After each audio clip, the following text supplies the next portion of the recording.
4 3 2 1 start. महोदय, वित्त मंत्री जी द्वारा सदन में पेश बजट में निहित भावनाओं से किसी का मतभेद नहीं हो सकता, लेकिन जब हम इस नए बजट को आज की परिस्थितियों की कसौटी पर परखते हैं तो यह उचित सिद्ध नहीं होता। नए बजट में विकास की दर बढ़ेगी, इसका कोई आश्वासन नहीं दिया गया है। कमज़ोर वर्ग को राहत मिलेगी, इसके संबंध में भी कोई ठोस उपाय या योजना नहीं दी गई है। अब कहा जा रहा है कि बजट समाजवादी नहीं है, क्योंकि सरकार द्वारा पेश इस बजट से देश में समाजवाद नहीं आ सकता। यह भी कहा जा रहा है कि गरीबी मिटाने के लिए हमारे वित्त मंत्री के पास कोई जादू का डंडा नहीं है।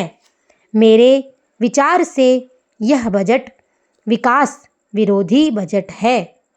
यह बजट विषमता कम नहीं करता और ना यह बजट विकास की दर बढ़ाने के लिए जिन साधनों को जुटाया जा सकता है उन साधनों को जुटाने का साहसपूर्ण प्रयत्न ही करता है।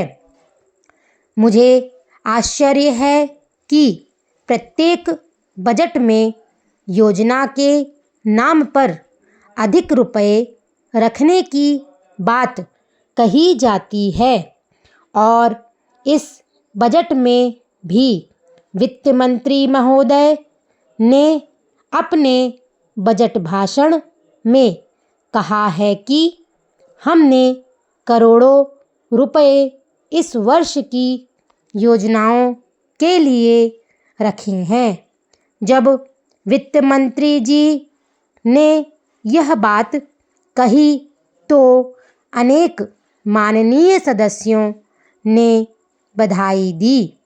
मैं जानना चाहता हूं कि क्या योजना की कसौटी सफलता या लक्ष्यों की प्राप्ति केवल उसके लिए रुपया रखने तक ही सीमित है।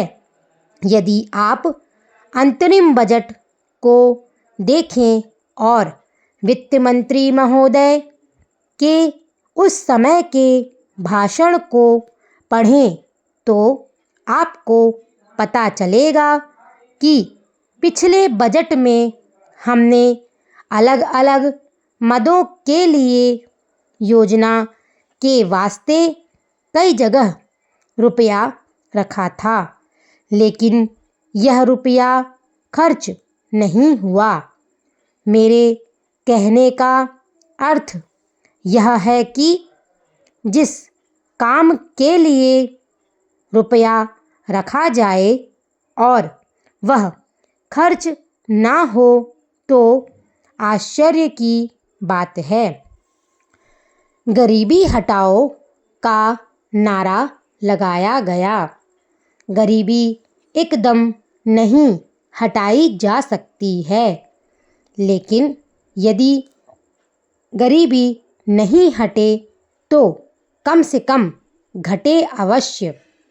आज सरकार द्वारा बजट में जो कर लगाए गए हैं, क्या वे आम आदमी पर पहले से ही पड़े हुए बोझ को और बढ़ाने वाले नहीं हैं?